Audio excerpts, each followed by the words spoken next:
Y vamos con la próxima exposición. Sí, señor, porque esto continúa. Wow. Y les voy a contar que nuestro próximo expositor es médico veterinario, cirujano y también investigador del fenómeno hace ya 25 años, consultor del programa de UCB Crónica Extraterrestre, conferencista sobre el tema de la isla Friendship, la mítica isla Friendship, y la posible biología del fenómeno del contactismo. Actualmente, nuestro invitado trabaja para dejar ambos temas plasmados en 2 libros. Así que dejamos acá, en este escenario virtual, al señor Pablo Zárate. Adelante, Pablo. No escuchamos a Pablo. Pablito, no te escuchamos. Pablito. Se salió Pablo, ahí entra, a ver. Sí, lo que pasa es que lo veo que está sin muteo, pero no le escuchamos. Debe tener algún problema con el... Está con cámara y audio activado, pero no debe ser un problema de la conexión local, Pablo.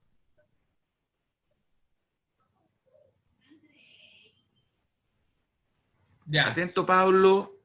Vamos a tener que leerle los labios, pero lo entiendo muy bien. Claro. Ya, sí. Que sigamos un poquito para que él pueda solucionar el tema. Perfecto. Yo creo que tienes el micrófono no sé, parece que estás en tu celular. Algo pasa ahí, con el micrófono del aparato. ¿Ya? Así es. Bueno, mientras Pablo soluciona el inconveniente que se le está presentando, bueno, nombrar nuevamente a los auspiciadores de este evento, del primer Encuentro Nacional de Ufología, dedicado a Luis Altamirano, Editorial Digital, Chocolates 53 Sur de Punta Arenas, Extintores Yaima de Temuco, Wilson Chef, Eventos y Gastronomía, y el programa Investigadores de YouTube. Esos son los auspiciadores que se pusieron ahí con unas loguitas también, para apoyar esta noble causa.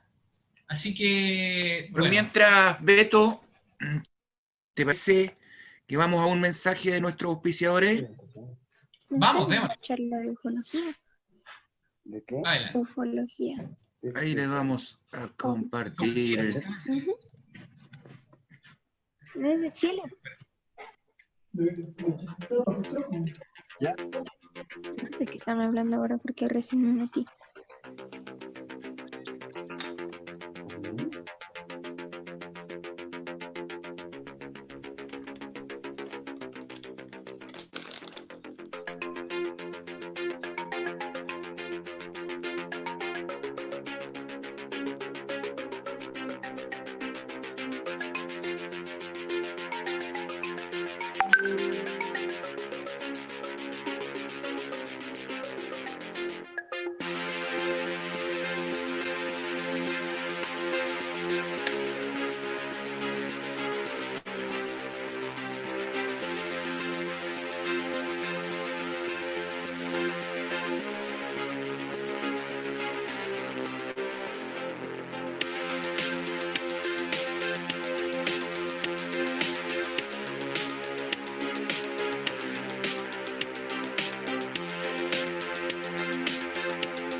Bueno, ahí está uno de nuestros auspiciadores que nos envió un video. Ya. Todavía estamos esperando a Pablo. Pablo, ¿estás por ahí? Parece que Pablo se desconectó para volver a conectar. Si no, lo que se me ocurre es que nuestro... Demos un paso adelante. Claro, es una de las alternativas. Vamos a ver si eso es posible. Vamos a consultar. Así que bueno, vamos a ver si Pablo soluciona. No lo veo a Pablo conectado yo. No No me aparece tampoco. Perfecto. Bueno, vamos a tener un poquito de paciencia. Ustedes saben que esto a veces del internet puede jugar algunas malas pasadas, pero bueno, se entiende. Crea Alexis Gat Chávez, donde golpea Lemonito A. Me parece que está dando algunas indicaciones a Pablo. Eliseo Ibaka, gracias. ¿A alguien desea aportar en el tema de la simbología de los glifos?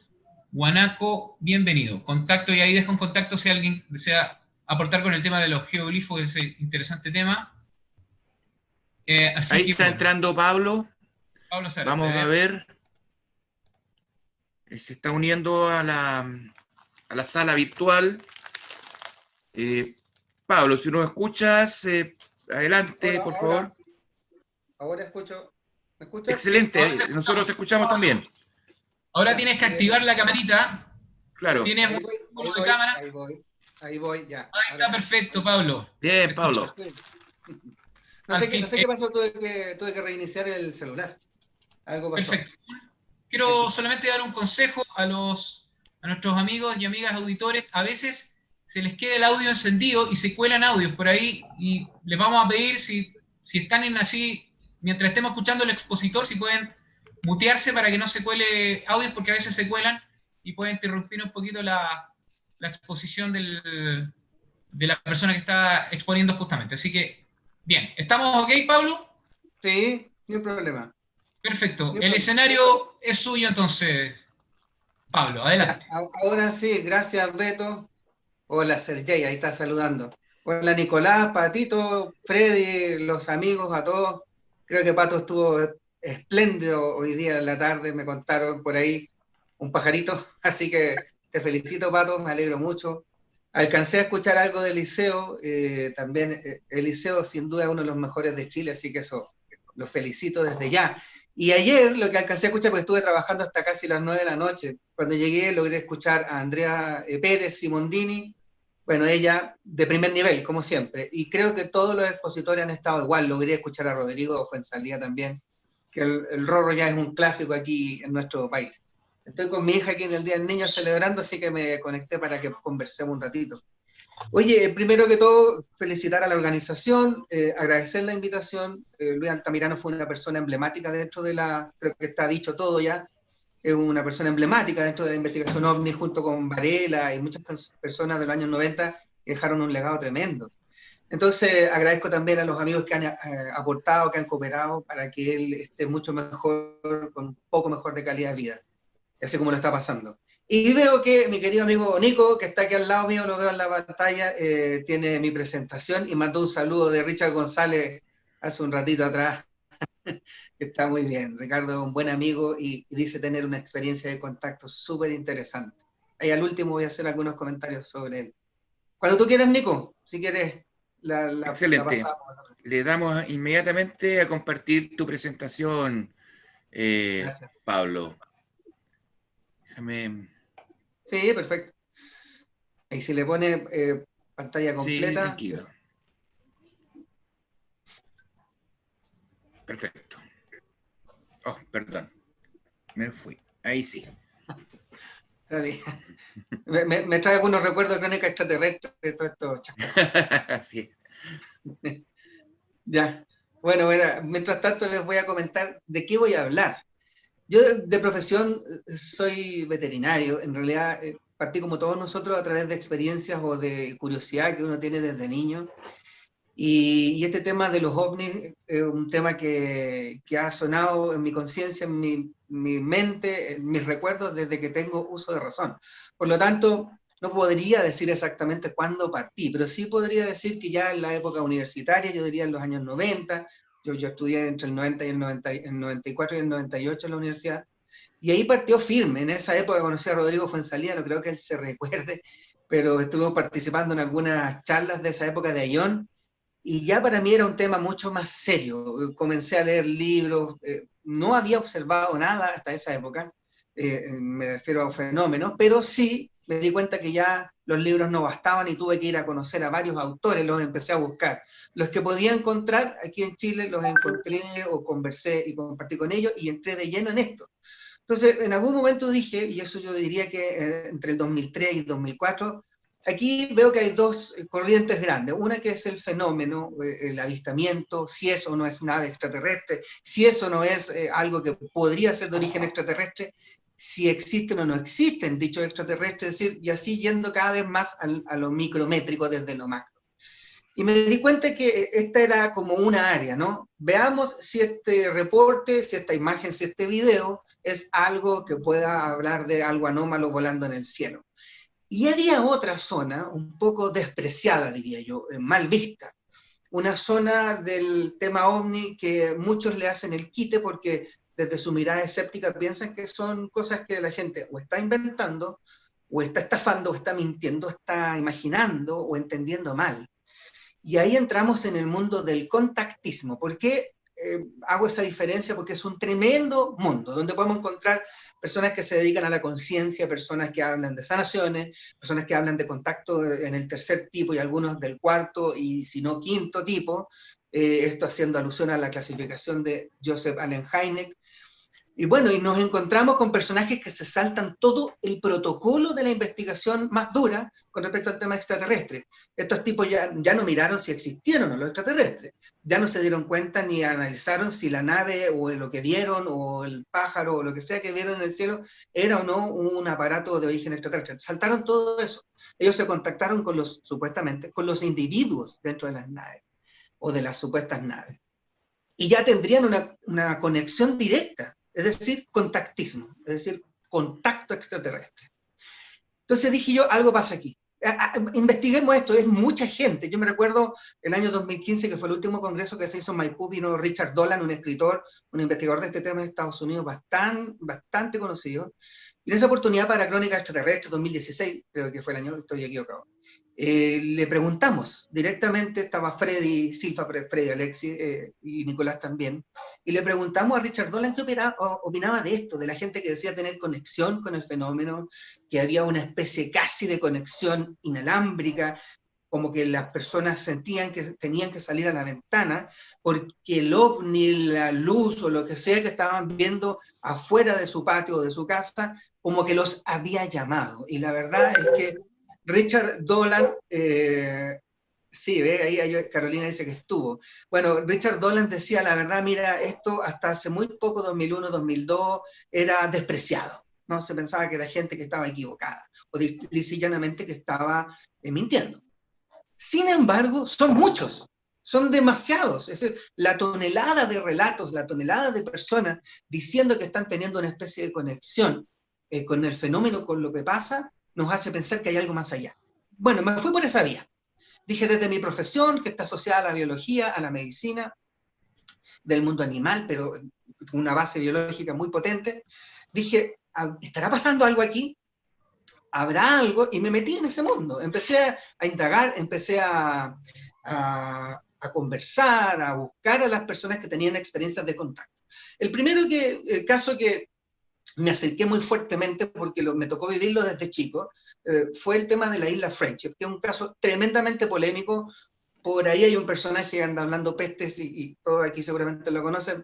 Para mí es una persona que tiene un poco de desequilibrio, lo tengo que decir, pero bueno, este caso es muy polémico.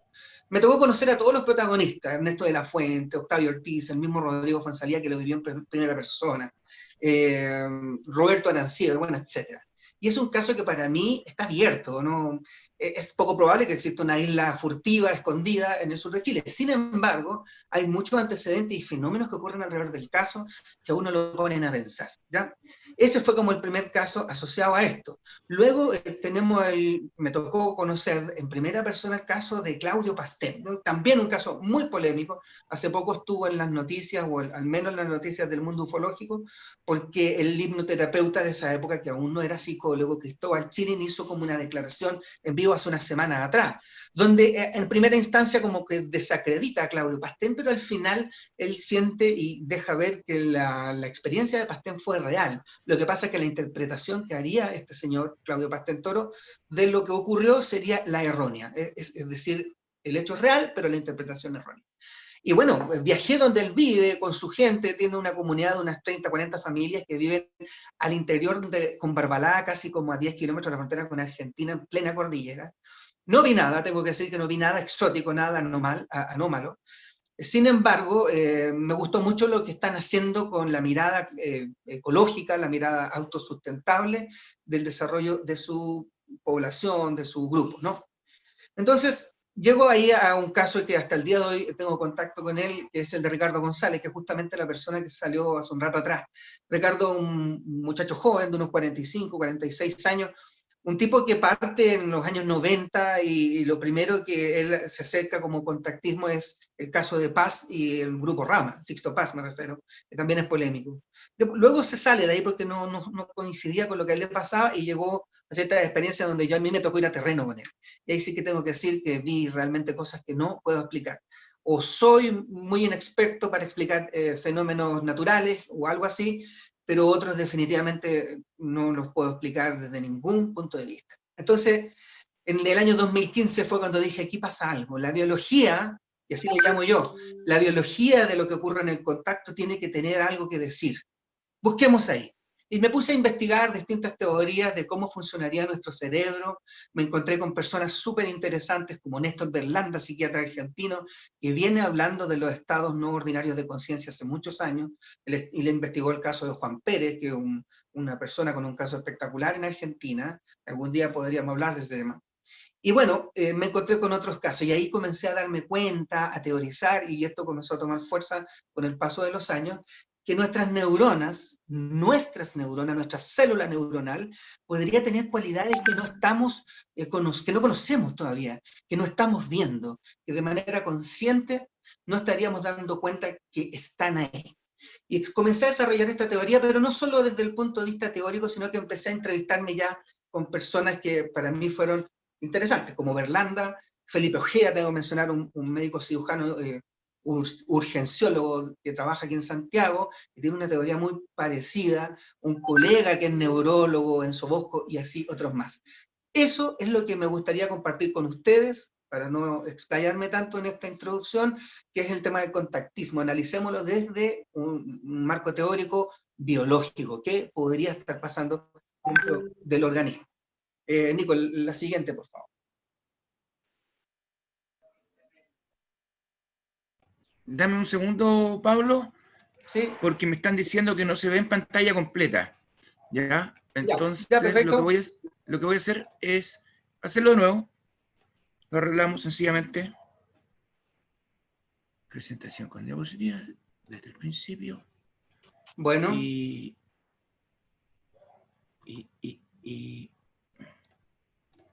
todo esto es perfectible de arreglar. No problem.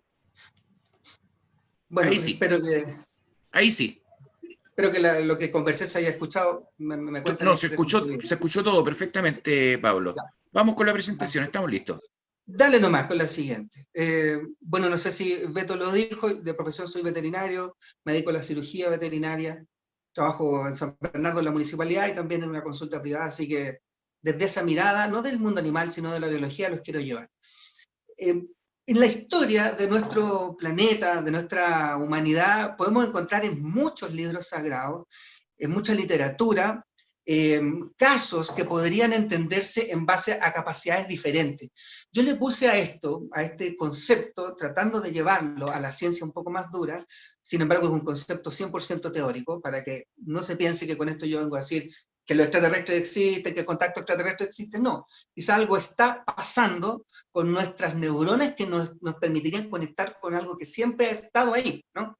Bueno, en la historia de la humanidad se ha podido encontrar, ahí yo menciono algunos libros que son sagrados para algunos grupos poblacionales, como el Ramayana, Mahabharata, el Bhagavad Gita que no está mencionado aquí, etcétera, etcétera, el Popol Vuh y por supuesto la Biblia, que es tan conocida en nuestro occidente. Este concepto yo le llamo concepto de la hipersensibilidad neuronal. La neurona, la célula neuronal es una célula desarrollada o evolucionó para tener una capacidad sensitiva exacerbada para entender el medio ambiente, procesar la información del medio ambiente, defenderse y, bueno, proliferar, prosperar. Eso le permite al individuo conectarse con el medio ambiente en el que está inmerso. Desde mi punto de vista, me pareciera y teorizo que podrían existir algunas neuronas, algunos grupos neuronales biológicos que tienen capacidades diferentes, que tienen capacidades, por lo tanto, hipersensibles. De ahí viene el concepto hipersensibilidad neuronal. Desde mi punto de vista, esto podría incluso llegar a ser una hipótesis para entender la biología del contacto, porque en algunos individuos eso estaría pasando. Si nosotros analizamos ya el siglo XX, podemos encontrarnos con Adamski, con Siragusa, Bon Giovanni, Billy Mayer, que también ha sido muy criticado, y otros contactados, ¿no?, a nivel mundial, o supuestos contactados con extraterrestres, a nivel mundial, ya pero modernos, ¿no? Ustedes saben que en el año 47 parte la era moderna de los ovnis.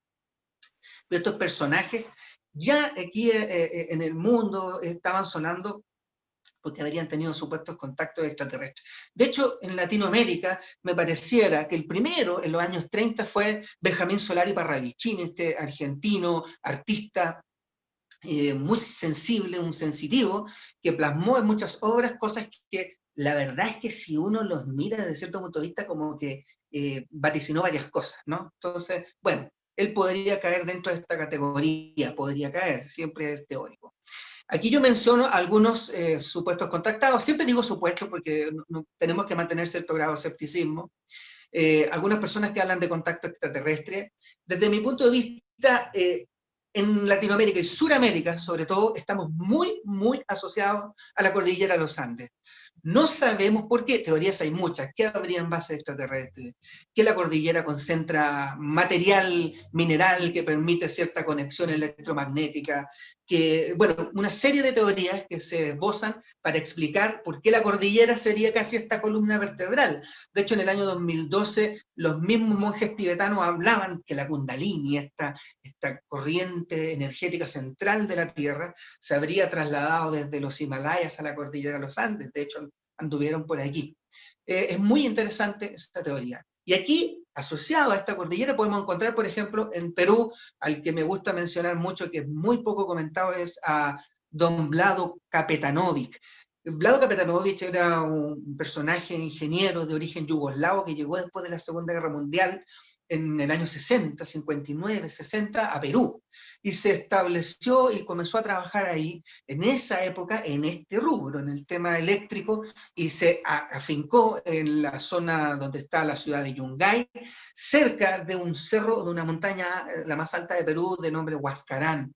En el valle de Silas, que así se llamaba, existía una central hidroeléctrica, existe una central hidroeléctrica de nombre Huallancas. Y en esta central hidroeléctrica él llegó a trabajar, Vlado Kapetanovic. ¿Y por qué lo menciono? Porque en el año 60, imagínense, el tema del contacto peruano se hizo famoso con Sixto Paz en el año 74.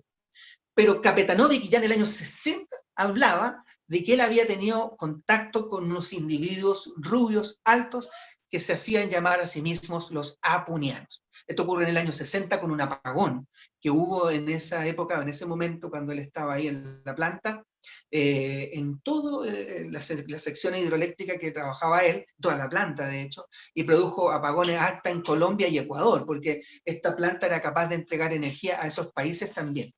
Cuando Kapetanovic sale a ver qué es lo que pasaba, se encuentra en el paso con un guardia y el guardia le dice, señor ingeniero, no vaya para allá, bajaron de nuevo. Él no entendía nada porque estaba revisando por qué había ocurrido este apagón. Y se da cuenta que él ve lo que define como una lenteja con unas patas como espirales lumínicas que llegaban hasta el suelo, y alrededor de esto unos individuos, dos hombres muy altos. Él pensó en ese instante, porque este aparato emitía luz, por eso le llamó la atención. En ese instante él pensó que eran alemanes, que eran espías, que lo andaban siguiendo, eran nazis, dijo. Y los reta, los regaña, ¿qué están haciendo aquí? Por favor, retírense, miren lo que hicieron. Y ellos le hablan en el idioma yugoslavo nativo de la zona donde él vivía cuando era joven, porque había una especie de dialecto, y le hablan en ese idioma, y le dicen que ellos no fueron, que por favor están solo sacando muestras del agua de la tierra, que no son ellos. Eso es lo que describe Kapetanovic en su libro 176 horas con los extraterrestres. Y bueno, los reta, ellos se suben y se van. Él dice que la nave hace esto y se mete entre medio de las nubes, no estaba despejado. Esa es la primera vez que se menciona a los apunianos. Cuando uno investiga este tema de los apunianos, se da cuenta que el término apuniano no viene ni de Sixto Paz, ni de Ricardo González, ni de ninguno de esos contactados, sino que ni siquiera de Vlado Kapetanovich, sino que más atrás. Carlos Paz García, que era el papá de Sixto Paz, él decía que los andinos, los pueblos andinos, tenían supuestos contactos ya desde miles de años atrás con estos supuestos seres. Y ellos hablaban no era quechua, hablaban un dialecto que se llamaba Kunza. Y en Kunza, Apu significa gran señor, montaña. Ellos veían que estos individuos venían de las montañas. Entonces los originarios, ahí los pueblos originarios, les pusieron los apunianos, los grandes señores o los que venían de las montañas. De ahí viene el término apuniano. ¿Ya? Apunarse. Puede ser, puede ser. Bueno, si nosotros seguimos analizando acá, también nos podemos encontrar con una persona de origen puertorriqueño, pero que desarrolló su experiencia de contacto en Colombia, Enrique Castillo Rincón. Él era un ingeniero, fue muy reacio a contar su experiencia. Él habría contactado con alguien de origen venusiano. Es muy difícil de creer, porque Venus, la astronomía moderna, nos tiene completamente informados de que es un planeta 100% hostil para el desarrollo de la vida, al menos como la conocemos. ¿Ya? Bueno, don Enrique Castillo Rincón escribió un libro y todo, y contó su experiencia versus el escarnio público, y lo hizo igual. De ahí saltamos al año 74 con el famosísimo y muy polémico Sixto Paz Wells, y también ya podemos saltar a algo más moderno con Luis Fernando Mostajo, que es un boliviano que dice también estar en contacto con gente de Venus, y Ricardo González, que a mí me ha tocado conocerlo en persona. A Sixto también lo conocí en persona, pero no me atrevo a emitir opinión sobre el caso de él. Me tocó leer 2 libros, he estado en 7 conferencias, lo vi una vez en terreno. Sin embargo, no tengo suficiente antecedentes como para opinar. ¿Ya? Sin embargo, en el caso de Ricardo González, tampoco podría decir si es real o no, pero sí tengo antecedentes de avistamientos en vivo, en terreno con él, y eso al menos es muy, muy llamativo. Y en Chile, para ir terminando, tenemos el Cabo Valdés, Claudio Pastén, Juan Maldonado, Friendship, los mencioné hace un rato. Siguiente, por favor.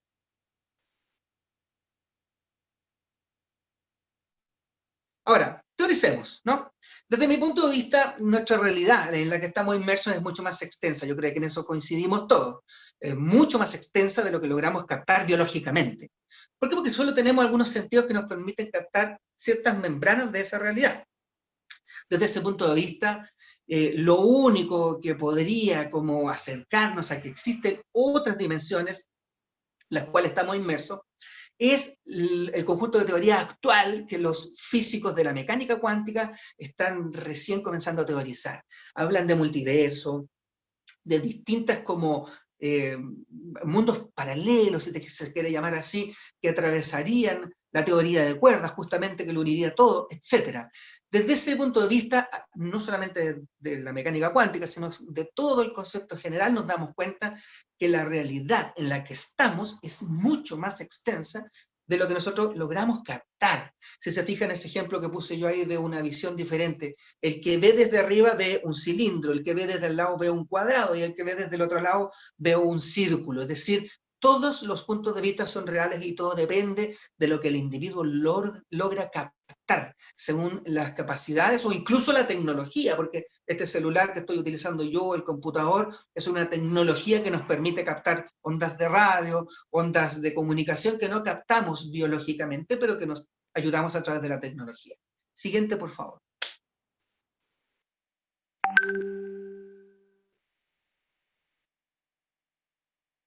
Ahí. Bueno, aterrizando un poco este cuento, los mecánicos cuánticos, los físicos más modernos, más locos, más teóricos, de hecho, los físicos clásicos pelean bastante con los físicos de la mecánica cuántica. Bueno, se construyó el acelerador de hadrones, este acelerador de partículas que está entre Francia y Suiza, y que nos permitió un poco observar lo que pasa con estas partículas primordiales. Nos comenzamos a dar cuenta que el universo en realidad de la materia es mucho, mucho más extenso de lo que estábamos logrando ver. No terminan los átomos, no terminan los electrones, no terminan los neutrones, no terminan el átomo. sino que hay partículas más abajo, más pequeñas de esta materia que se les está llamando hoy en día partículas subatómicas, como los quarks, el bosón de Higgs, etc.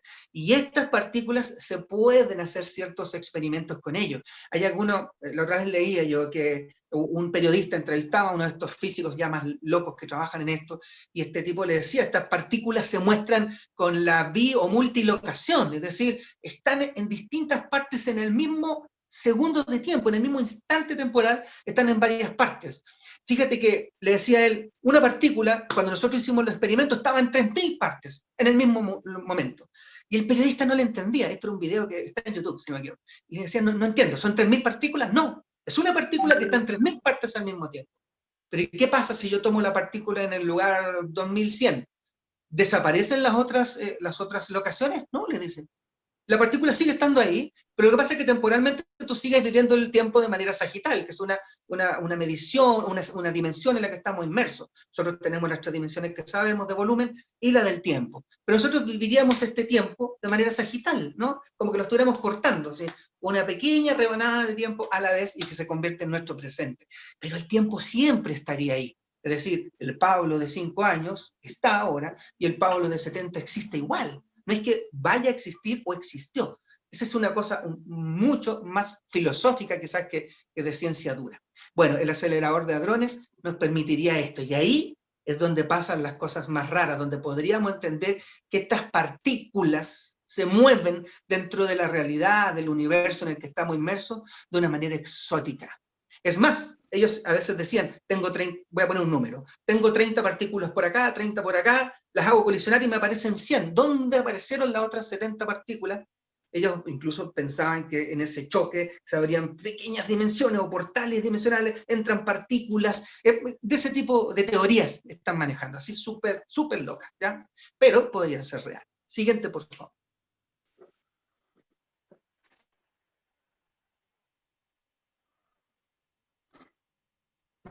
Ya, ahora, ¿cómo lo llevamos a la biología? Aquí yo puse la típica lámina que nos muestran en el colegio de los 5 sentidos conocidos, ¿no? Olfato, vista, tacto, oído, gusto. Bueno, son los sentidos que sabemos que la mayoría de los animales más superiores, entre comillas, más evolucionados, más multicelulares, como nosotros, mamíferos, aves, peces, no lo sé, tenemos bastante bien desarrollados. Pero si se fijan, todos estos sentidos son entradas de información ¿para quién? Para la neurona. Porque es la que recibe toda esta información y la que está procesando esta información. Ni siquiera los computadores cuánticos, que es el nombre rimbombante que le ponen a estas tecnologías de última generación, son capaces de igualar la capacidad de procesamiento de la matriz neuronal que tenemos en nuestro encéfalo, en nuestro cerebro. Entonces, las entradas biológicas que tenemos son estas. Gusto, olfato, vista, tacto, etcétera, oído. ¿Ya? Siguiente, por favor. Ahora, esto por supuesto que es limitado, ¿no?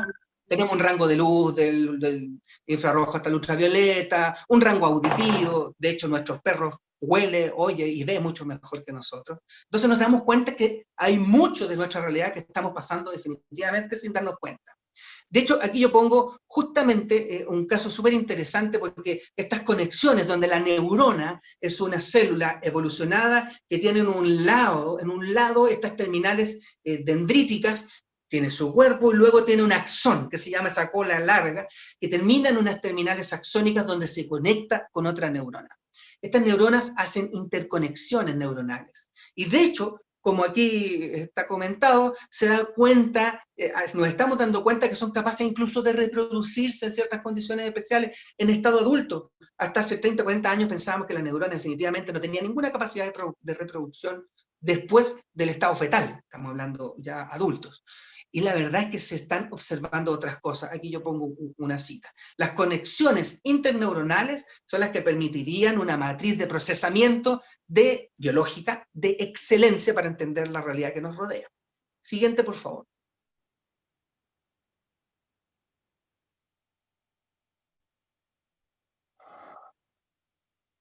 Siguiente, Nico. Eso. Ya, porque aquí ya me quiero poner un poco más volado, filosófico. Yo creo que todos conocemos esta imagen, porque los hermanos Wachowski en el año 99 fueron capaces de meternos, dame la anterior, Nico, por favor, anterior, donde sale, Esa. Esta es la de los Wachowski, sí. Esa, la de los hermanos Wachowski. Ahora son hermanas Wachowski, no tengo Son nada que ver con hermanas, ellas. son Wachowskis. Wachiscas. Wachascas. Ya. No nos pongamos, Adelante, adelante. nos van a triturar. Ya. Bueno, pero en todo caso son geniales, porque este concepto que ellos, yo creo que el 100% de los que estamos aquí entendemos claramente qué es lo que pasa cuando vemos esta imagen, que es una imagen de ficción. Nos están ofreciendo una opción de cómo ver la vida, es decir, nuestro cerebro, nuestra mente podría ser fácilmente engañada a través de proyectarnos una realidad o parte de la realidad. Es decir, hay mucho que nosotros todavía podríamos no estar viendo. Sin embargo, al parecer hay ciertas luces de que eso se está comenzando a entender y podríamos llegar a acceder a estas otras zonas de la realidad. Dame la siguiente ahora sí, Nicolás, por favor. Este señor, Marcus Wu, que es un periodista científico, habla justamente de la teoría de la mecánica cuántica, donde habla del multiverso. Y él explica, él comenta, muchas personas piensan que es un conjunto de científicos locos hablando tonteras, y la verdad es que no es así. No es que la persona se levantaron pensando en el multiverso, no. Están teorizando en base a cosas bastante sólidas. Y este concepto del multiverso, muchas membranas dimensionales en las cuales nosotros estaríamos interactuando, tiene una base bastante sólida. La pregunta viene de cajón. ¿Nosotros tenemos las capacidades para entender esto? ¿Tenemos la capacidad, biológica por supuesto me refiero, o tecnológica incluso? ¿Tenemos la capacidad para acceder a esas distintas realidades que nos rodean? Algunos dirían que no, porque solamente tenemos 5 sentidos que son bastante limitados. Sin embargo, quizás la cosa no es tan así. Dame la siguiente, por favor. Este multiverso, algunos incluso teorizan que son como distintas burbujas, ¿no? Donde son miles y millones de infinitos universos. No solamente el nuestro, cada una de estas burbujas podría ser nuestro universo, pero que la única forma de recorrerlos sin tener que llevar a cabo el movimiento de la materia, que es muy complicado, todos sabemos las distancias siderales que hay en el espacio, sería a través de la conciencia. ¿Y qué es lo que es la conciencia? La gran mayoría de los científicos coincide en que la conciencia reside, el depositario de esta conciencia, que para la religión está más asociado a algo como el espíritu, es la matriz neuronal, es nuestro cerebro, es decir, nuestras neuronas. Hay que recordar que la neurona es la unidad estructural y funcional del cerebro. Entonces, ella sería la encargada de contener a Pablo, a Juan, a Nicolás, a Beto, es decir, a la conciencia que está detrás de esa biología que significa este cuerpo y que interactúa con este mundo de universo que conocemos. ¿Podrá ser así? Me parece que podría ser así. Mente sobre la materia, dicen los más antiguos, los asiáticos pareciera que lo saben desde milenios atrás. Veamos la siguiente.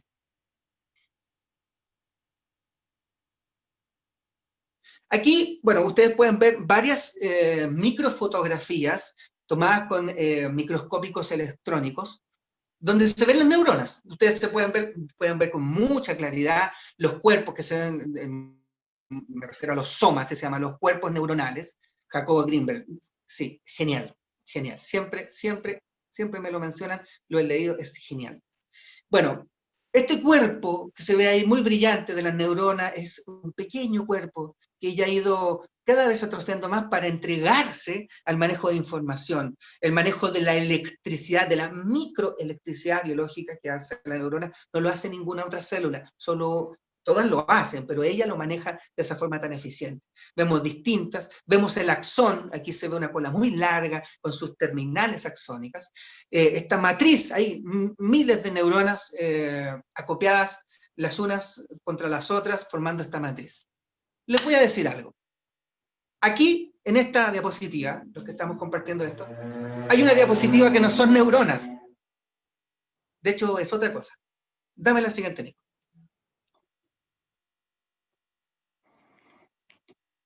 Esa es. Estas son las redes cósmicas. Son sacadas del espacio profundo, de una zona donde antes, cuando no teníamos la tecnología del telescopio Hubble o otras estas tecnologías de telescopios ya fuera de la atmósfera, no podíamos verlos, no podíamos acceder a ellos. Estas son las redes cósmicas que están en el espacio profundo, profundo. Yo No sé, quizás sea una coincidencia visual, sea paraedolia, como dicen muchos, pero tienen todo el aspecto de una gran red neuronal, que es muy similar a lo que podemos encontrar en nuestro cerebro. Siguiente, por favor. Ahora, la pregunta.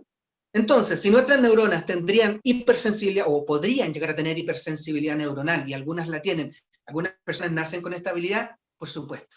Algunas personas nacen más fuertes, algunas personas nacen más altos, yo soy bajo, porque otras personas son más altas.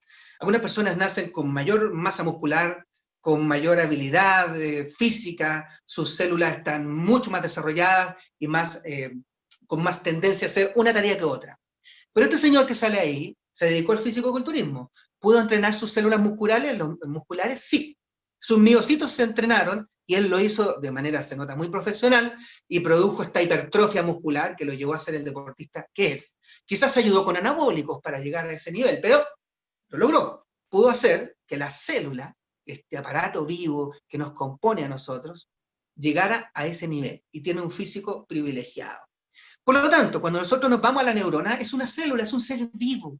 Las células son todos seres vivos individuales organizados de una manera casi religiosa, casi como solo, si es que creemos en Dios, un Dios lo podría hacer. Bueno, y ahí están organizadas y nos dan la posibilidad de estar vivos ahora. Y hablando lo que estamos hablando. Aquí vemos una neurona en ese cuadro donde se muestra el espacio sináptico. Las neuronas entre ellas nunca se tocan.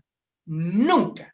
Existe siempre un espacio entre ellas que se llama espacio sináptico, donde ocurre la comunicación neuronal conocida como sinapsis. Y en ese espacio confluyen la palabra, lo que ellos utilizan como medio de comunicación, o la que utilizan las neuronas, que son los neurotransmisores. ¿Ya? Y aquí vemos una terminal seguramente de una neurona que se está conectando con la membrana de la siguiente terminal nerviosa, o en este caso es un músculo, pero así también ocurre entre neuronas. ¿Ya?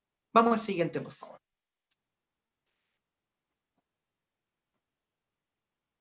Entonces, ¿podemos estimular la hipersensibilidad neuronal? La buena noticia es que todo indicaría que sí. ¿Se puede hacer? Claro. De hecho, los médicos lo hacen diariamente. Es decir, cuando utilizamos fármacos como la fluoxetina, sertralina, diazepam, todos estos fármacos se utilizan en depresión, en cuadro ansioso, o para controlar algunos estados del ánimo, cuando estamos con problemas porque los neurotransmisores están fallando. Por ejemplo, la depresión es una falta de serotonina en el espacio sináptico. Cuando los médicos utilizan estos fármacos, están estimulando la hipersensibilidad, están llevando esta capacidad de manejo de información neuronal a la normalidad, porque estaba con algún problema. Por lo tanto, se puede estimular. Aquí también menciono incluso las drogas ilegales que algo hacen. La marihuana, que tiene el tetrahidrocannabinol, la cocaína, la ayahuasca, que es una planta antiógena para los originarios de la Mesoamérica antes de Colón, es medicinal, pero bueno, para la medicina tradicional es ilegal, pero contiene DMT. La dimetiltriptamina, que es un tremendo neurotransmisor que nuestras células cerebrales en condiciones normales la producen también. Cuando tú tienes grandes cantidades de estos neurotransmisores, dijimos que era la forma en que las neuronas hablaban entre ellas, tienes una matriz neuronal funcionando al 100%. Y lo que a mí más me gusta, y lo que yo recomiendo, que es inocuo y completamente constructivo, son las técnicas que utilizan los asiáticos antiguos. Es decir, el mundo oriental lo conocía hace millones o miles de años, ya, miles de años. La meditación en todas sus variantes, el yoga, hacer estrés alimentario, estas dietas, los ayunos, bueno, todo eso estimularía a nuestras neuronas. Y de hecho, estudiar, leer, lo que estamos haciendo ahora, estimula el desarrollo neuronal.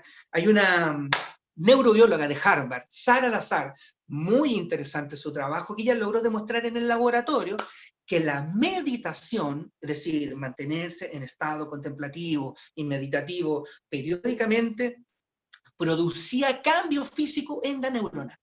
Cambio físico. Aquí no estamos hablando ni de voladas de ovnis, ni de cosas de la conciencia, no. Neurobióloga de Harvard. Y eso está comprobado.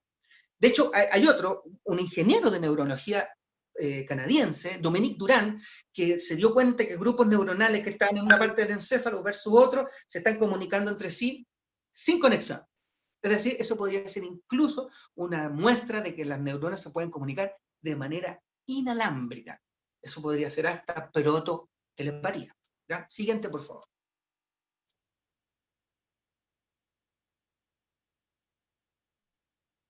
Ahí está.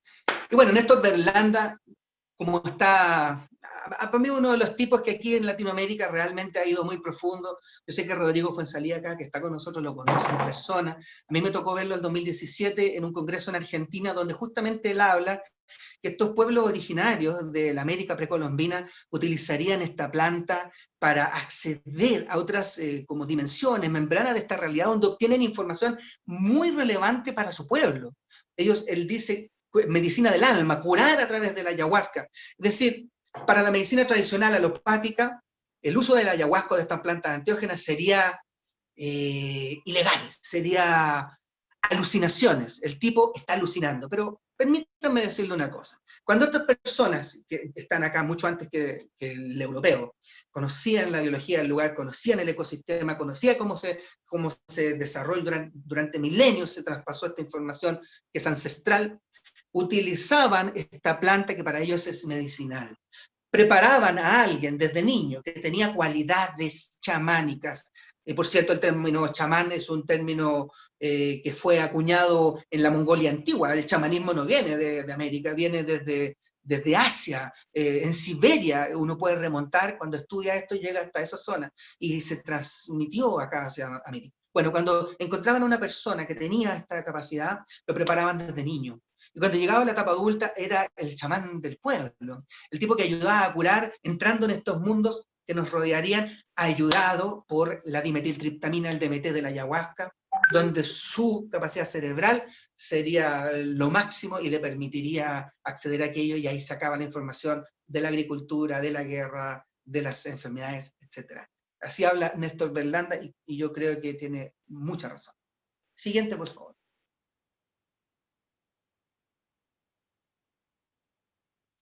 Bueno, aquí está lo que estábamos conversando, algunos casos, está mencionado el caso de Juan Pérez, estados no ordinarios de conciencia, es lo que menciona Néstor Berlanda. Su trabajo es muy, muy interesante. La gran gracia de estos investigadores, que yo los invito a todos los que quieran dedicarse a la investigación, es justamente virtudes como esa, no calificar a los testigos, este miente, este dice la verdad, este está en lo cierto, este no. No, dejar que los casos hablen, nunca ponerle calificación antes. Lamentablemente ese error se comete mucho y se cae en falacia, y también se cierran los casos antes de tiempo. Siguiente, por favor.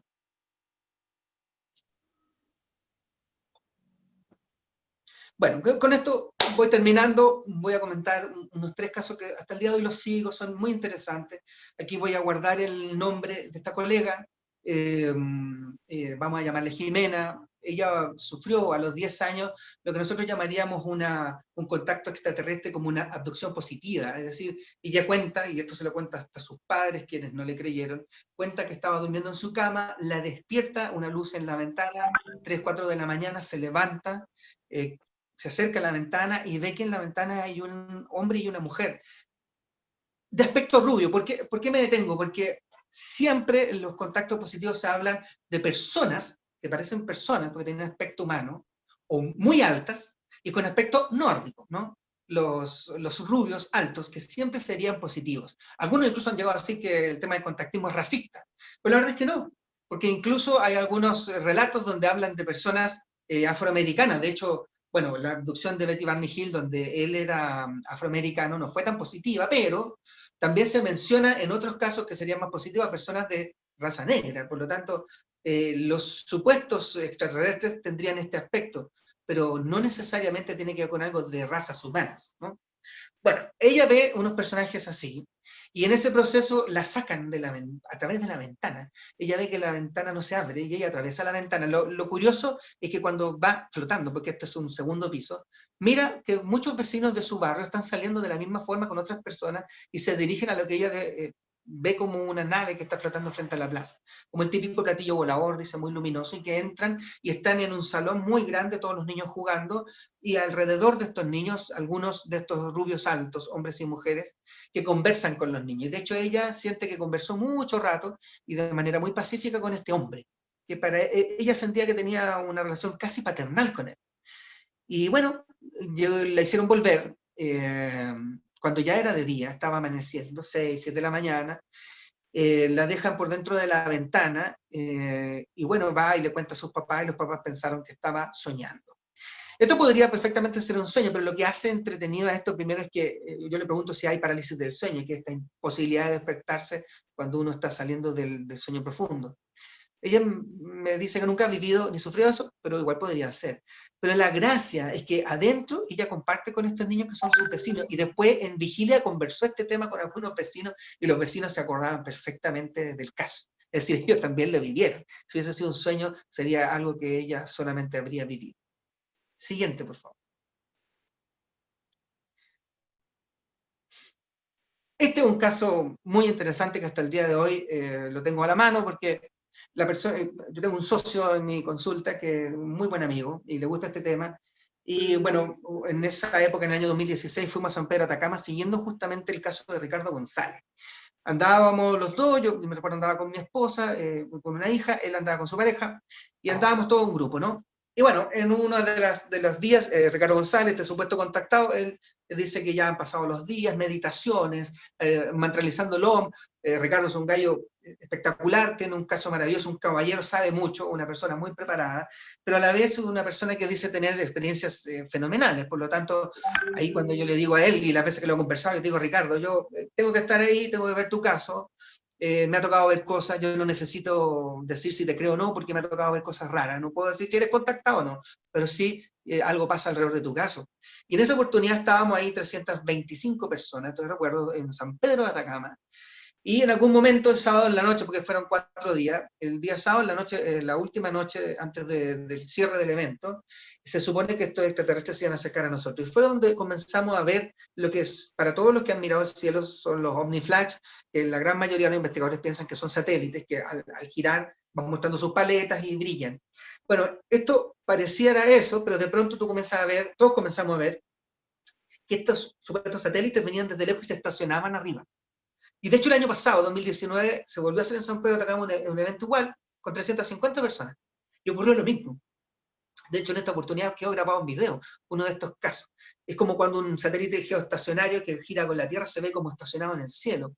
Pero en este caso, el aparato, y después fueron varios, lo mismo que el 2016, venían de lejos y se estacionaban arriba. Eso es muy raro y realmente es muy difícil que coincida con los satélites, al menos como los tenemos hoy en día. En ese contexto, Francisco, que es este amigo que yo les comento, una persona de 1,80 m, se da vuelta porque le llamó la atención estas luces en el cielo y apunta hacia, se para. Yo me recuerdo del gesto de la fotografía, de haber sido como las 8:30, 9 de la noche, ya estaba oscuro en San Pedro de Atacama, había oscurecido hace poco, y se da vuelta y apunta hacia el cielo, se pone el celular a la altura de su cabeza y empieza a sacar las fotografías. Y bueno, en esa zona no había nada, porque estaban todos concentrados justo hacia detrás del celular, porque es donde estábamos vueltos nosotros, porque él se da vuelta hacia atrás y saca la foto, tratando de atrapar estas luces en la cámara. Cuando mira la foto, dice, no, mira, no, está todo negro, tal cual como ustedes la ven ahí. Dame la siguiente, por favor, Nicolás.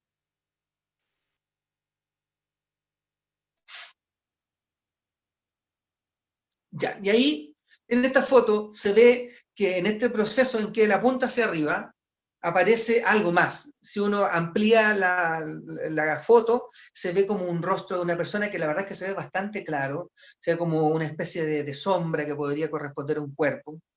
Y alguien, bueno, de hecho con Nicolás la otra vez conversábamos, que está aquí con nosotros, Nico teorizaba que lo más probable es que sea una persona, que puede ser, por supuesto. Sin embargo, la altura de esos rostros no coincidiría, porque efectivamente Francisco toma la foto desde lo alto. En ningún momento la foto está por abajo, como para captar a alguien por debajo. Y no había un grupo así como se ve acá. Entonces, exactamente. Entonces, ahí nos llama muchísimo la atención. Ese rostro fue analizado en Estados Unidos por Dan Berg, que es una persona conocida el año pasado, y unas personas que hacen, no recuerdo el nombre, que hacen documentales para Netflix. Y bueno, ellos coinciden en que ese rostro estaría como unos 4,5 metros del tiro de cámara en la distancia, y si la cámara está a 1,80 m, ese rostro está a 3,16 metros sobre el suelo, lo cual lo hace tremendamente intrigante. No había nada ahí, nadie ahí, yo recuerdo perfectamente que no había nadie. Entonces, bueno, nos dejó intrigados, hicimos un informe, varios amigos aquí que están presentes también, que han expuesto en estos días, hicieron un análisis de la foto y consiguen que definitivamente es un rostro, no sería pareidolia. El origen del rostro es que está todavía en cuestionamiento y lo seguimos analizando, pero el rostro está ahí. Y llegó a un boletín, de hecho, así que hasta el día de hoy les llama la atención. Y la siguiente, Nico, por favor.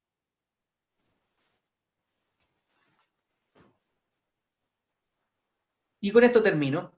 Este es un caso, uno de mis casos favoritos, que lo tengo muy cerca aquí en Pirque, don Franklin Gallardo. Don Franklin Gallardo es un señor que en el año 97 fue diagnosticado con adenocarcinoma mamario, igual que en las mujeres, un cáncer en su glándula mamaria izquierda.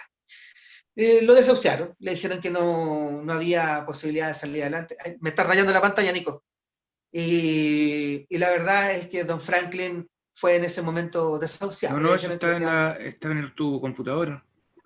O sea, No, si estoy en el celular, no sé es del qué PPT, será. no. Ah, ya no importa, hay unas rayas medias locas. Sí. Bueno, el asunto es que, y bueno, don Franklin, cuando es diagnosticado con esto, le dicen que la cirugía era muy costosa, millones de pesos, y es una persona campesina, hasta el día de hoy vive en una casa con suelo de tierra, muy humilde, una persona muy especial. Y bueno, él dice, no, yo no me voy a operar, prefiero dejarle todo a mi familia, año 97, él debe haber tenido unos 50 años, en este instante está cercano a los 80, y bueno, dice, no, yo me muero nomás, que la enfermedad avance. Esto parte en el consultorio local, luego se deriva al Félix Bulnes, que es el hospital que lo atendió, donde lo atendía el oncólogo, quien después de pasar muchos meses le dijeron que podía haber una posibilidad de programación de la cirugía, pero no sabían si él iba a lograr llegar por el avance de la enfermedad. No, dice, no me interesa, yo no me voy a operar, no tengo el dinero y bueno, que sea lo que tenga que ser. Él cuenta que ya habían pasado como 4 meses, es verdad que el tumor había avanzado bastante, su brazo le molestaba mucho, porque los ganglios de la zona estaban muy dañados. Y trabajando en el campo, en Pirque, el año 97, al acostarse 12, 1 de la mañana, porque trabajaba con su suegro, el padre de la esposa, la señora que está ahí, y él dice que lo despierta una luz. Y cuando se va a parar en esta habitación, en esas casas de adobe antiguas, no se puede mover, la típica parálisis que todos describen, comienza a flotar en la pieza. Él es una persona muy sencilla, a mí me cuesta muchísimo creer que él inventó todo esto. Comienza a flotar en la pieza, va llegando hacia el techo donde había una ventana pequeña como tragaluz, él siente que va a chocar con el techo, lo atraviesa y empieza a sentir el aire como le pega en la cara. Está sin las mantas de ropa, sin la ropa de cama, y miraba las calles, veía las luces de las luminarias públicas de Pirque, y sigue avanzando y arriba lo que había un foco que lo enceguecedor, que lo dejaba ciego, y cuando se va acercando ese foco se empieza a achicar y entiende él que es como una nave extraterrestre. Él veía el platillo volador clásico con luces que daban vueltas, y entra en una compuerta y entra a un lugar. Así que, bueno, cuando entra a este lugar, aparece en una camilla 3 hombres altos, con aspecto rubio por lado, y le dicen quédate tranquilo. Yo le pregunto cómo le hablan, en qué idioma, me hablan en la mente, quédate tranquilo que te vamos a ayudar. Le dice que le ponen las manos encima, como hoy en día el Reiki. Le ponen las manos encima, 10 minutos, se acaba esa sesión, lo devuelven. Él hace todo el trayecto de vuelta y se estaciona en su cama. Se para, esta luz se apaga, va a despertar al suegro, el suegro a las 3, 4 de la mañana lo mandó a freír monos, le dijo, está ahí, déjate hablar locera, anda a acostarte, se fue a acostar. Es una persona de 50 y tantos años. Al día siguiente fue al médico, por lo que le había pasado, y él dice que el oncólogo lo retó, le dice, ¿qué hiciste? No tenés nada, estos tumores no se van así como así, algo te hiciste. Pero el doctor le dice, no me ha hecho nada, hace una semana que no nos vemos, no me ha hecho nada. No, si algo te hiciste, quizás estuviste mintiendo todo este tiempo. Ándate a tu consultorio que te vean ahí, el médico del Félix Bulnes. En el consultorio le dijeron, no, usted está sano, no tiene nada, y se recuperó. Año 97. Hasta el día de hoy está vivo don Franklin Gallardo, y sigue en proceso la historia. Siguiente. Y está todo rayado. Y como dice aquí mi querido amigo de Ecuador, Jaime Rodríguez, si no lo cree, no lo niegue, investíguelo. Estoy totalmente de acuerdo. Muchas gracias, muchachos. Un cable chico rayado. Perfecto. Perfecto. Muy bien, Pablo. La verdad es que muy entretenida, excelente la presentación de Pablo Zárate. Por ahí alguien Gracias. tiene el audio suelto, ojo, para que no se cuele. Excelente, Pablo. Lo de la Gracias. hipersensibilidad neuronal creo que es una teoría muy interesantísima. Bueno, ¿tú sabes qué? Tenemos que entrar a la ronda de las preguntas. Aquí gente que te está felicitando. Gracias. Vamos con la primera, don Hugo Arias, que siempre está muy participativo, le agradecemos. Bien. Adelante, Hugo.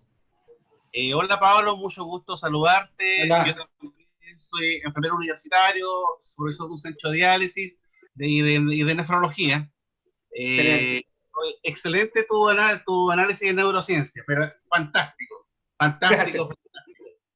Oye, ¿sabes qué? Es para comentarte una cosa. Yo, dentro de mi profesión, Ajá. ¿sabes qué me ha pasado? Me ha pasado cosas que, por ejemplo, presiento cuando represento la muerte a veces.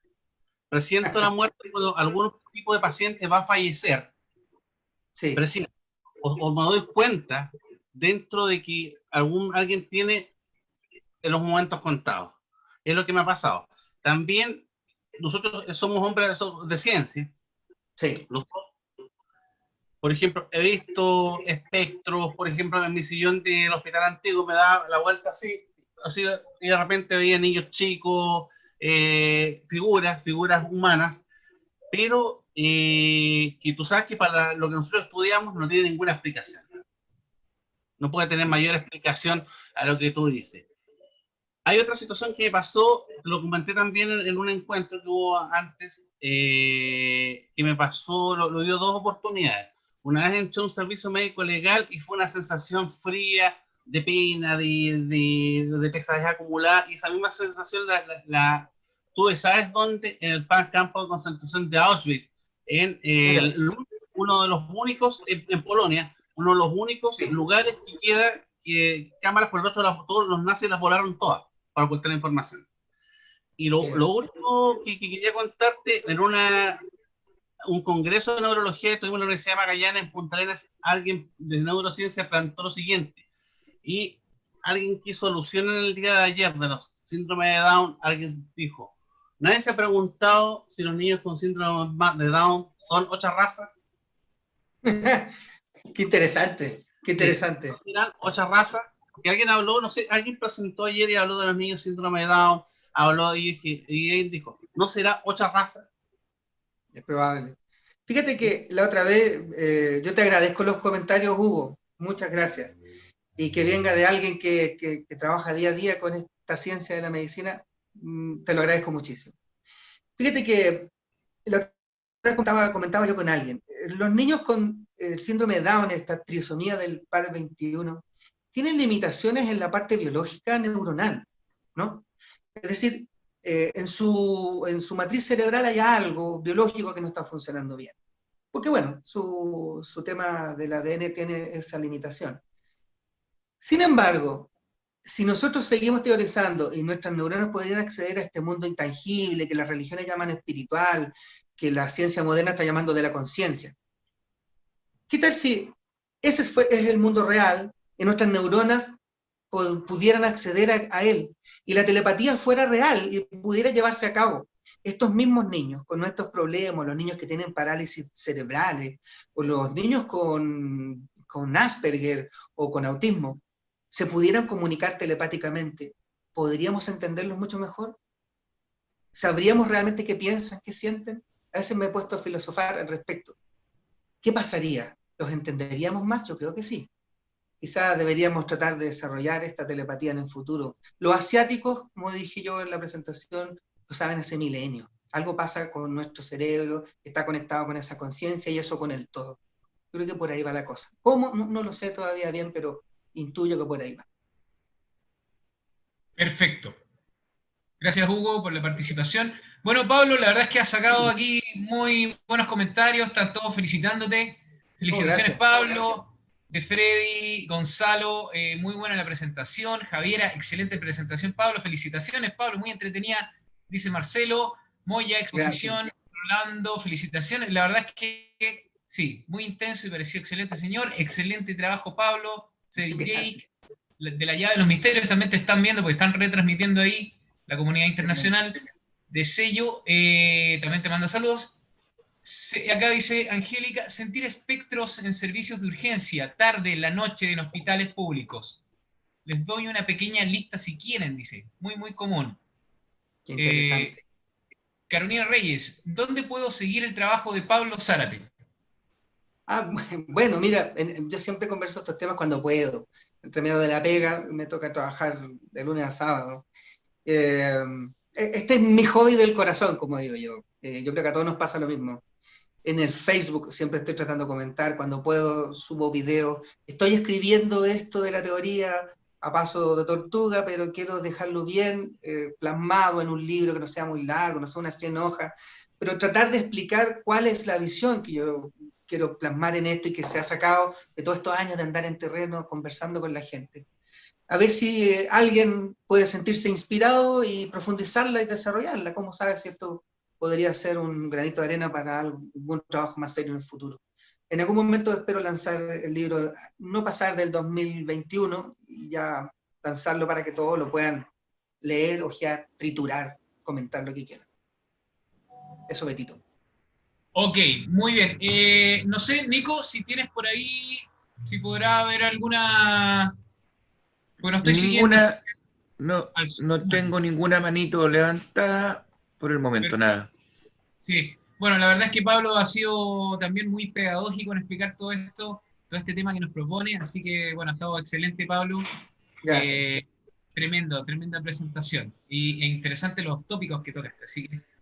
Bueno, acá sí apareció Alejandro Sánchez. Está levantando el dedito, a ver si le Y damos... Víctor Hidalgo también.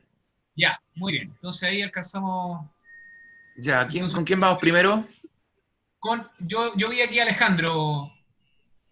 Alejandro Sánchez. Sí, Alejandro Sánchez, que está acá. Adelante, Alejandro, a ver. ¿Me escuchan? Sí, adelante. Ahí sí. Adelante. Oye, un gusto poder participar de este encuentro. Muy interesante lo que acaba de aportar Pablo. Gracias. Mira, más que nada, felicitarte por el trabajo que haces. Muchas gracias. Yo tengo el agrado de haber hecho un encuentro UFO mitológico aquí. Yo soy de Ancud, Chiloé. Qué bonito. Soy de Ancud, Chiloé. Hice el encuentro UFO mitológico en el 2019.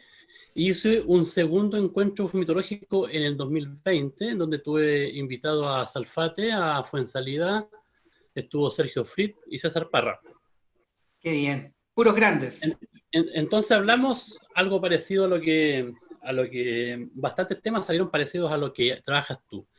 Porque nosotros quisimos llamarle encuentro UFO mitológico, porque aquí en Chiloé se une lo mitológico con lo ufológico. Sí. Hay mucho antiguo, mucha gente de edad que contaba historias, por ejemplo, de mar, del que hablaba Eliseo delante, luces en el mar, pero los antiguos chilotes lo asociaban al caleuche, sí, o luces de tipo mitológico. Así es. O también a los brujos, ¿ah? Pero tenían los brujos tenían partes donde no podían actuar en el mar. Entonces nosotros quisimos acercar este tema y no es un tema que no se desprende del mito, sino que en alguna parte interactúa y se junta con el mito y con el tema ufológico. Sí.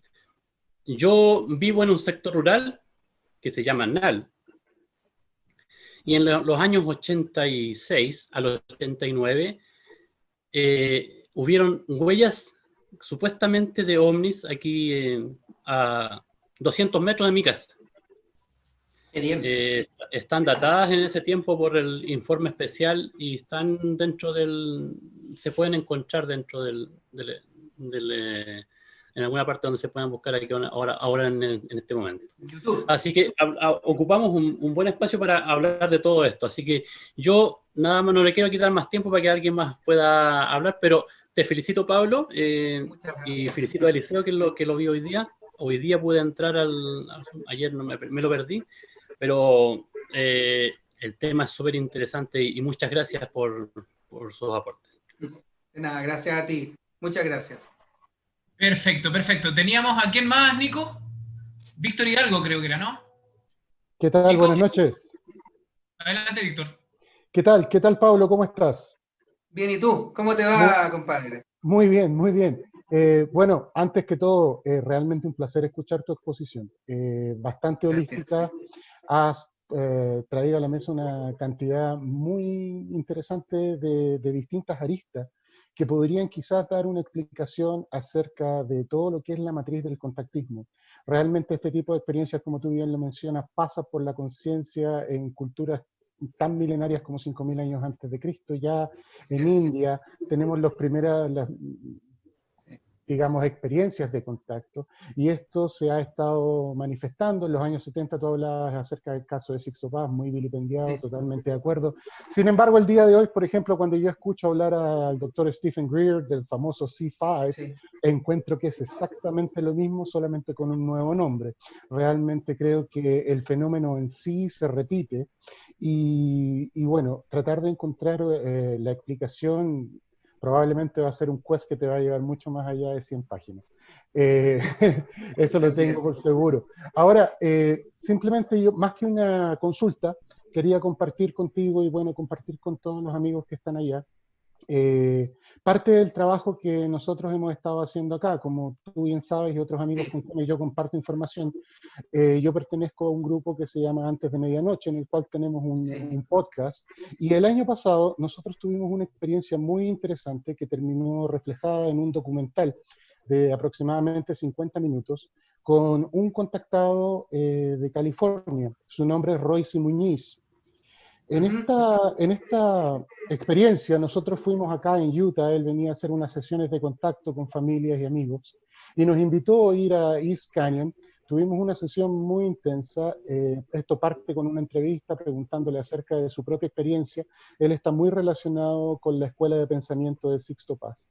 Y después de eso comienzan los trabajos, que es algo que tú mencionabas, ¿no? Todos los trabajos de meditación, los trabajos de mantralización, etcétera. Un trabajo muy intenso que en realidad duró casi 2 horas y lo resumimos lo mejor que pudimos. Sin embargo, al final del documental, nosotros logramos grabar algunas imágenes que realmente fueron bastante extrañas y en las cuales nosotros las reflejamos acá. Y es muy interesante pensar que probablemente, llamémoslo la canalización de pensamiento o de conciencia, en algunas maneras o en algunas oportunidades puede reflejar ciertos efectos visuales que, por cierto, son muy difíciles de poder grabar. El día de ayer yo hablaba un poco, preguntaba con el señor Moya acerca de cámaras, puesto que esta cámara que yo estaba ocupando era la cámara de un teléfono en un trípode, y sin embargo logramos grabar algunas imágenes muy interesantes. Según el contactado, se condice con experiencias que él ha visto anteriormente. Por mi parte, yo no soy escéptico, pero trato de ser bastante alejado. Claro, o sea, tratar de ver qué es lo que es, y realmente me sorprendió. Así que bueno, felicidades por la exposición, muy amable, y voy a dejar en el Messenger el link de lo que nosotros pudimos hacer para que sea una colaboración, digamos, a lo que es el tema del contactismo. Muy amable y muchas gracias. Te felicito, Víctor, porque yo he visto tu programa. Veo que, no, visto cuando me mandas algunos enlaces, los comparto y me parece muy entretenido. Y las personas que te ayudan ahí, dale mis saludos porque me parecen un gran aporte también. Y te felicito porque saliste en el capítulo de Chile. Fue una suerte, fue realmente una suerte. Está bien. Muchas gracias a ti. Gracias. Gracias, Víctor, ahí por la participación. Muy bien. Bueno, sí, otros saludos a todos, dice aquí Inframundo Paranormal, saludos a todos y los felicito por la gran iniciativa. Saludos, Inframundo Paranormal. Álvaro Seoane desde Madrid, España. Saludos también para allá. Gonzalo Muñoz dice que Pablo deje su Instagram o alguna red social para seguirlo. Sí, ahí seguramente Pablo...